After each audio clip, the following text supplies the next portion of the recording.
I never wanted to be part of this. The glittering empire of Hayes Realty, the faceless corporate meetings, the wealth that dripped from every corner of our family home, none of it ever meant anything to me. I've always been the youngest, the one who never fit in. Luke, my older brother, always knew exactly how to play the game. Clara, my sister, married it. But me? I was the outsider, the one who quietly drifted in the shadows, pretending to be a part of it all, but never quite managing to blend in. Tonight should have been different. Tonight should have been about my wife and me, Kara. The woman I promised to spend my life with. But instead, I was crouched beneath a four-poster bed, listening to the muffled sounds of the world outside. The moonlight filtered through the thick curtains, casting eerie shadows on the floor. I was waiting, heart racing, for her to walk in. I was going to pull off the perfect prank on our wedding night, make her laugh, make her feel like we were just two kids playing games, nothing serious. But that was before the door creaked open and someone else walked in. I'd barely had time to register when the footsteps stopped, heels, sharp and deliberate, echoing against the polished wood. Begonia, my new mother-in-law, stood frozen at the threshold of the bedroom, staring down at the bed, her silhouette framed in the doorway. I didn't move. I didn't dare. I watched her take out her phone and press the speaker button. "Well, I'm here," she said, her voice low, almost a whisper but cutting through the silence like a knife.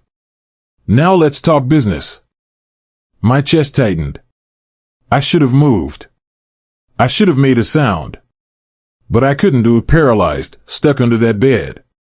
The air grew thick, and the reality of this moment began to claw its way into my mind. This wasn't a prank. This wasn't a joke. "We've got it all figured out," she continued. "The assets, the accounts, the house. You know what to do, don't you, Fabian?" A chill ran down my spine. Fabian? My wife's name was Kara, not Fabian. My mind raced as I scrambled to make sense of what was happening. And then, the impossible happened. Fabian wasn't just the name on her lips, he was the man she was talking to. Fabian. Her husband. The man I never thought would be involved in this mess. My own flesh and blood, my brother, was caught up in something that twisted every sense of reality I thought I knew. I hadn't even realized I was holding my breath until Begonia spoke again. "And after tonight, once she signs the papers, the transfer will be complete. She won't know a thing, of course. That's the plan." The words crashed into me like a freight train. I had been played. This wasn't just a family wedding. It wasn't a celebration of love or unity. This was a setup. This was my life being auctioned off in front of me, and I'd been none the wiser. Suddenly, footsteps moved closer, and the bed frame creaked slightly as someone leaned against it. I froze. I heard the unmistakable sound of someone exhaling sharply, like they were about to speak. Then it hit me, the gravity of the situation. I wasn't just listening to a conversation between mother and son. I was eavesdropping on the beginning of something much bigger than I could have imagined. The next few seconds felt like hours. My phone buzzed in my pocket, the vibration faint but enough to break the tension. Then, a sudden knock on the door. A voice, muffled but clear. "Is everything okay in there?" I snapped back into reality. It was Kara. I could feel the pulse of panic starting to build, escalating in my chest. What the hell was I supposed to do now? As I debated my next move, something inside me clicked. There was no going back. I wasn't going to let them walk all over me. Not now, not ever. I didn't hide under this bed to be a pawn in their game. Not anymore. And just like that, the game had changed. The night air was cold as it seeped through the cracks in the window. I could hear the faint sound of rain hitting the glass, but all my senses were locked onto the muffled voices just outside the bedroom door. Begonia's words still echoed in my mind, like the faint hum of a broken record. My pulse thundered in my ears as I struggled to breathe quietly beneath the bed. The scent of fresh lavender from the linens did nothing to calm the storm brewing inside me. My thoughts raced, every possible outcome flashing through my head, none of them good. How had I gotten here? I'd known my brother, Fabian, was tangled in shady dealings. Hell, I'd seen the signs for years. But I never thought it would bleed into my life. Into Kara's life. Not like this. Not on our wedding night. I felt a sinking pit in my stomach. The tension outside the door was palpable.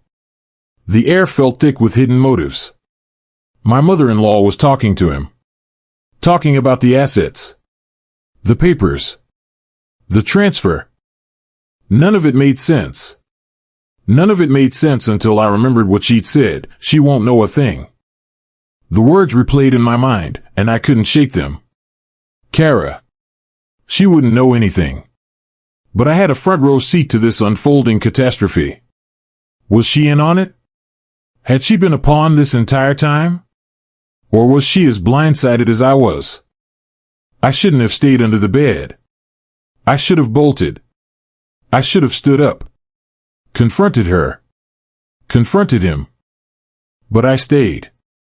The door creaked open again. I sucked in a breath, holding it. The lights flicked on in the hallway. Kara's voice, soft and unsure, called out. Mom? Is everything all right? I froze. Kara. Her voice had that familiar tremor, the one she used when she was nervous. The one she had when she had a question but didn't want to ask it. Begonia didn't answer immediately. She was too busy typing something into her phone, fingers flying. Everything's fine, sweetheart. Just go back to sleep, she finally said, her voice smooth, calm, too calm. I could feel the tension in the air shift. The moment had passed. But the damage had already been done. I knew now, there was something dark, something much larger, lurking beneath the surface. I crept out from under the bed, careful to make no sound. Kara's footsteps grew louder as she made her way into the room, her perfume, fresh jasmine, filling the space. She was right outside the door now, and I knew I had seconds before she walked in. I didn't know what to say. I could hear her soft breathing on the other side of the door, the sound of her hand on the doorknob. My mind screamed for a plan, but all I could think of was the moment she opened that door. How would she look at me? Would she trust me? I stepped forward, my hand already reaching for the door when suddenly, a new voice spoke, one I didn't recognize. I'll be right there. Just give me a minute. Begonia's voice rang out once more, but this time it was sharp, urgent. I didn't understand why, but I could tell by her tone that something was happening. Something was wrong. Deeply wrong. I'll be right there, the voice repeated, louder now. I didn't know if it was Fabian's voice, maybe it was. Maybe it was someone else. But what I did know was that I was running out of time. My heart raced. I stepped back, glancing toward the window. The rain had started to pick up, streaking the glass. I needed to get out of here. I had to find out what they were up to before it was too late. Kara's voice broke through the static in my head. No. No, this isn't happening, she whispered, too softly for me to hear her words clearly, but loud enough for me to know she was close. And then the door opened. She stood there in her wedding dress, gorgeous, but confused. Her eyes scanned the room, and her breath hitched when she saw me standing in the middle of the floor, eyes wide. Her mouth opened, but before she could say anything, I whispered, "They're doing something. Something huge, Kara. And it's all happening right under your nose." The air felt like it was closing in on me, my lungs heavy with the weight of the truth I had just spilled. Her face went pale, her eyes filled with disbelief. Then, from the hallway, I heard it, the sound of footsteps approaching. The door to the room slammed shut behind her. It was too late. I was too late. And the most terrifying part? It was just the beginning. "Who is it, Fabian?" The moment Kara stepped into the room, her eyes locked onto mine. The world felt like it had slowed, her footsteps echoing, the hum of the rain outside fading to a dull murmur. I knew she was on the edge of asking the questions I couldn't answer, questions that, once spoken, would change everything. She looked at me, searching, expecting an explanation. But I had none. Not yet. Not the one she needed to hear. "Kai," she said, her voice soft, a tremor underneath. "What's going on?" I opened my mouth, but the words stuck in my throat. What could I say? The truth was too messy, too complicated, and too dangerous for both of us. I took a deep breath, and when I exhaled, it felt like the air in the room had thickened. "We're being watched." Her brow furrowed. She clearly hadn't heard me, or at least hadn't understood. The fog of disbelief was clouding her senses. "What do you mean, watched? By who? By who?" That was the question, wasn't it? I could feel the cold sweat on the back of my neck as I looked around the room, half expecting someone to step out from behind the curtains, or the wardrobe, or the closet, the way they always do in these kinds of stories. But this was real. This was my nightmare. It wasn't fiction. I moved closer to her, careful, measured, not wanting to sound too frantic. "Kara, you've been..." The sharp sound of a door slamming cut me off mid-sentence. We both froze. I glanced at her, seeing the fear flicker in her eyes as she backed away toward the window. My heart hammered in my chest, but I forced myself to stay calm. Every instinct screamed at me to run, but I couldn't. I had to stay. I had to know what was happening. "Did you hear that?" she whispered, almost too quietly. I nodded, not trusting myself to speak. The room felt too small, too hot. The door had slammed with purpose. That was no accident. I'd heard it, the voice. A man's voice, low and muffled, coming from the hallway. "I'll take care of this," the voice had said, sharp, commanding. I didn't recognize it. A sick feeling twisted in my gut. That wasn't Fabian. It wasn't Begonia either. The voice was different. Stranger. I stepped toward the door, and before I could stop myself, I found my hand on the handle. I wanted to hear more, to piece it together before I did anything else. But Kara reached out and grabbed my wrist, her grip tight. Her eyes were wide, a mix of fear and disbelief. "Kai, please," she whispered. "What's going on? What are they planning?" I pulled my hand away from the door, pulling myself back. She was right. We couldn't stand here, clueless, any longer. I took a deep breath, feeling the weight of everything pressing in. "I don't know yet, Kara. But it's bad. They've been hiding things from us. From you." "What things?" she demanded, stepping forward, her voice rising. I grabbed her arm, forcing her to calm down. This wasn't the time for panic. I looked her in the eyes, my voice low, steady. "Begonia. She's been moving things around, Kara. Assets. Money. She's using Fabian to launder it, and... You're telling me they've been stealing from us?" Her voice broke on the last word, and I hated seeing her like this, fragile, exposed. But the worst part? I wasn't even sure if it was only money. I paused, a heavy weight in my chest. Not just money. I think they've been setting us up for something bigger. I think they want to take everything. Our house. Our future. I couldn't bring myself to explain everything. Not yet. The lie was too big. The betrayal too deep.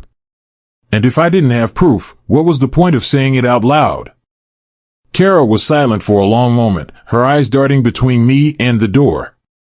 It was almost as if she couldn't comprehend what I was saying. But then she said the words that froze me in place. "You're lying." It was almost a whisper, like she was speaking to herself. But the way she said it, like a person desperate to hold onto something, made my stomach lurch. "I'm not lying." The words came out harsher than I intended. "I swear." I could feel her eyes on me, searching for the truth. But in the back of my mind, I was already thinking of the next move. The door outside had creaked open again. Faint footsteps. The man's voice again, louder this time. I shot to my feet, panic rising. I reached for Kara. We need to go, right now. We need to get out of here. But before I could move, the door to the bedroom slammed open. A figure filled the doorway. A man, tall, broad-shouldered, his face partially hidden by shadows. He looked straight at me. You thought you could run? He asked, his voice deep, cold. There was no mistaking the threat in it. My heart stopped. Kara's breath hitched beside me. The man stepped forward, his face now visible in the dim light. I knew him. David? I asked, barely believing it. He smirked, his eyes cold as ice. Thought you'd get away? Not a chance. I couldn't breathe. The man who had once been a trusted friend, an ally, now standing there like a ghost from a past I never wanted to see again. I took a step back. What the hell is this? I demanded. The tension in the room hit an all-time high. This wasn't just about money anymore. It wasn't just about betrayal. This was about survival. And as I looked into David's eyes, I realized something even worse. It wasn't just Fabian and Begonia behind this. David was involved. And he had a plan I wasn't prepared for. Kara wasn't just a target. We both were. I didn't know what I was expecting when David entered the room. I thought I had seen him all those years ago, watched him change, but seeing him now, standing there, ice cold as steel, made the years melt away like they never existed. This wasn't just betrayal, it was something darker, more twisted. You didn't think you could hide from me, did you? His voice cut through the silence, low and calm, but the menace behind it made the air heavy. Kara stood frozen beside me, her body stiff with fear, her hand gripping my sleeve. I took a step back, my heart pounding in my chest. What do you want, David? My voice was barely a whisper, but it carried the weight of years of suspicion, resentment, and a cold dread that I couldn't shake. David's eyes glinted as he stepped further into the room. His gaze flicked to Kara before returning to me, a smirk curling on his lips. You really think you can escape, Kai? You've been so careful, so sneaky, but I've been watching. Always watching. I could feel Kara's breath hitch beside me, but I didn't dare look at her. I needed to focus. There was no room for weakness now. You don't have to do this, I said, trying to keep my voice steady, even though my hands were shaking. We can work something out. This isn't you. David laughed, a sharp, empty sound that sent chills down my spine. Oh, it's always been me, Kai. You just never saw it. Too busy hiding, too busy playing your little games. The room seemed to close in on me, suffocating. The shadows stretched long and dark across the walls, as if they were closing in, suffocating us. I glanced quickly at Kara, her face pale, her lips pressed together in a tight line. She was scared. I could see it in the way her eyes darted around, looking for an escape, something to hold on to. You've been involved in this from the beginning, David continued, his voice getting colder, sharper with each word. All of it. The money, the lies, the manipulation. You think you're a victim? No, Kai. You're the perfect pawn. And now, it's too late for you to back out. I felt like the floor had dropped out from under me. Pawn? All these years, I thought I was in control. I thought I was protecting Kara, trying to do the right thing. But now, it felt like I had been playing right into their hands all along. You're wrong, I managed to say, my voice hoarse. I never. No, David cut me off with a sharp wave of his hand. You've been exactly what I needed you to be. Every step, every decision. And now it's time to finish what we started. I didn't know what he meant by that, but I could feel it, a tightening in my chest, a growing realization that I was in far deeper than I had ever imagined. The walls were closing in, and there was no way out. Kai, Kara whispered, her voice barely audible. What's going on? Who is he? Her voice snapped me out of my spiraling thoughts. I turned to her, trying to muster whatever confidence I had left. "He's not who he says he is," I said, the words tumbling out before I could stop them. "He's been behind everything that's happened, all of it. The money, the threats, the lies."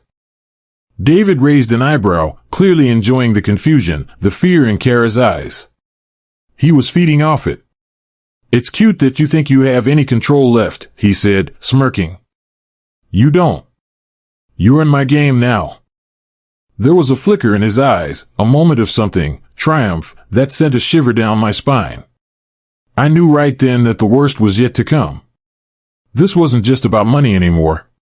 This was about power. Control. A loud crash echoed from the hallway, followed by the sound of hurried footsteps. I tensed, my muscles coiling, preparing for whatever was coming next. My mind raced. There was no more room for mistakes, no more room for hesitation. David's gaze flicked to the door, his hand slowly inching toward his pocket. "I guess you didn't realize, Kai," he said, his voice almost too calm. "I've been prepared for this moment for a long time. And now, you're going to regret everything." Before I could react, the door to the bedroom slammed open, and another figure stepped inside. This one was unfamiliar. I froze, my body rigid, every muscle tensed. The man was tall, with sharp features, his eyes scanning the room with cold precision. He was holding something in his hand, a gun. The room seemed to spin. This wasn't happening. David stepped aside, a sly smile creeping onto his face. "I see you've met my associate." Kara gasped beside me. I reached for her, pulling her close, trying to shield her from the growing danger. My mind was a blur. Who was this? What did they want? How far had David gone with his plan? "I suggest you both stay quiet," the man said, his voice flat, almost disinterested. "You'll get to see the rest of this. Up close." The gun in his hand glinted in the dim light. My pulse raced. This was it. David turned to me, his face now entirely devoid of emotion. "You don't get to walk away from this, Kai. Not now. Not ever." I swallowed hard, my mind racing, my heart thundering in my chest. I had no plan. No escape. And as the man with the gun stepped forward, I realized one thing for sure. There was no way out. Not for me. Not for Kara. My heart raced as I stared at the man with the gun, the cold metal of his weapon glinting in the dim light. I couldn't look away. Kara's breath was shallow, her body trembling next to mine, but I couldn't focus on her now. I had to survive this. I had to figure out what the hell David was playing at. "You think you have control over this, Kai?" David's voice cut through the tension, ice in every word. He took a step closer, his smirk never leaving his face. "You've been so careful, but it's all been for nothing. There's no running now." The gunman's eyes shifted between me and Kara, like he was calculating his next move. His presence was suffocating, his stillness a kind of danger that felt worse than anything I'd ever known. "You don't have to do this," I found my voice, though it came out a little weaker than I wanted. "Whatever you're planning. It's not too late to stop." David laughed, low and mocking, the sound scraping against my nerves. "Stop? Kai, you've been playing the game for years, and now you want out? No. It's too late for that. You've already chosen your side." I swallowed hard, my throat dry as dust. "I never chose anything," I said, more to myself than to him. "I've just been trying to survive." David's eyes narrowed. "Survival?" He sneered. "You're not surviving anymore. This ends tonight. Everything you've worked for. Everything you thought you knew. It all comes crashing down. Starting with her." He gestured to Kara, his gaze darkening with something I couldn't quite place. "Fear? Lust? Rage?"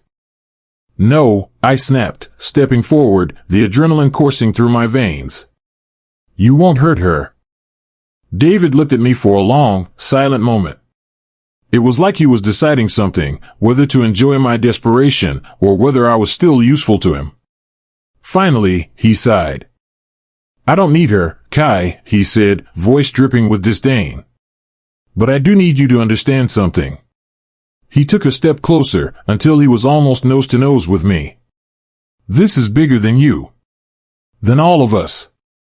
The gunman stepped forward, his hand now resting lightly on the trigger. I could hear the sharp click of the safety as it came off, echoing through the room like a death sentence. Then why do this now? I forced out, feeling the weight of every second dragging me further into the abyss. What do you want from me? David's lips twitched into a grin, a satisfied look in his eyes. What I want is for you to finally face the truth, he said. For years, I've watched you run from it. But tonight it catches up with you. I couldn't breathe. My mind was racing, running through every possibility, every escape route. But there was nothing, no way out. This was it. Before I could speak, the sound of a door slamming shut echoed down the hallway. My eyes flicked to Kara, whose face had drained of color. She was panicking, but trying desperately to keep her composure. The air thickened, suffocating us both. I turned back to David. What the hell is going on, David? I demanded. Why are you doing this? What do you want from me? David tilted his head, studying me with a strange sort of amusement. What do I want, Kai? That's the funny thing. You've already given it to me. He glanced over his shoulder at the gunman, his smirk deepening. You just don't know it yet. A cold chill ran down my spine. What did he mean? I don't know what game you're playing, I said, trying to keep my voice steady, but it's over. You can't control me anymore. David's laughter filled the room, dark and guttural. You think this is about control? You've never been in control, Kai. You never were. You've been a puppet from the start. The words hit me like a slap to the face. My stomach twisted with realization, but I couldn't make sense of it. I'd always known something was wrong, something was off. But this? I was nothing but a pawn in someone else's game. And Kara was just collateral damage. You think you can take me down? I asked, the words burning as they left my mouth. You think you can just destroy everything I've built? David shook his head slowly, the edge of his smile never wavering. No, Kai. I don't need to destroy you. You'll do it yourself. All I have to do is push you far enough, and you'll break. I wanted to scream, to fight back, but I was paralyzed, trapped by the suffocating sense of inevitability. The walls were closing in, and there was nothing I could do to stop it. Kara's hand brushed against mine, and I turned to look at her. Her eyes were wide, filled with fear and confusion. She didn't deserve this.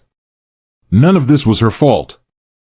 I can't lose you, she whispered, the words barely escaping her lips. I clenched my fist at my side, my mind spinning. I can't let her be part of this. I won't let her be destroyed because of me. And then it hit me. The truth I've been running from for so long. David wasn't after me. He was after the power I didn't even realize I had. The realization hit like a ton of bricks, everything falling into place. I had never been the puppet. I was the one pulling the strings. But I had been too blind, too scared to see it. Tell me what you want from me, David, I said, my voice low but steady now. Because I'm done being your pawn. David's smirk faltered, his eyes narrowing for the first time. You still don't get it, do you, Kai? You've already lost. In that moment, the world around me seemed to freeze. Everything I thought I knew, everything I thought I had, was slipping through my fingers. And the worst part? I wasn't sure I could stop it. There was no way out, no escape from the trap. The only thing left was the fall. The silence was suffocating, broken only by the faint rustling of papers on the desk.